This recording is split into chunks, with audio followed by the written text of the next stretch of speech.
The Madison County community is paying their respects tonight to a Central Ohio paramedic who died in a medical helicopter crash. Dozens of police, firefighters, and those from the community stood out in the cold as the body of Brad Haynes was escorted past his home and the fire station in West Jefferson. The flight medic and father of 5, who devoted his life to saving others, was one of 3 people killed this week when a survival flight helicopter went down in Vinton County. He died doing what he loved, and that was trying to rescue somebody. He's the most kind-hearted, loving person, and would do anything for you.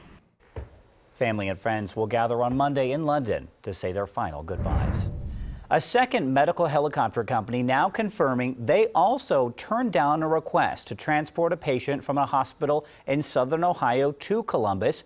A pilot for HealthNet Aeromedical Services says weather conditions at the time were below their operational minimums. Earlier today, we got our first look from the sky at the crash site in Vinton County. NTSB investigators were back at the site today collecting evidence and debris from the scene. Winds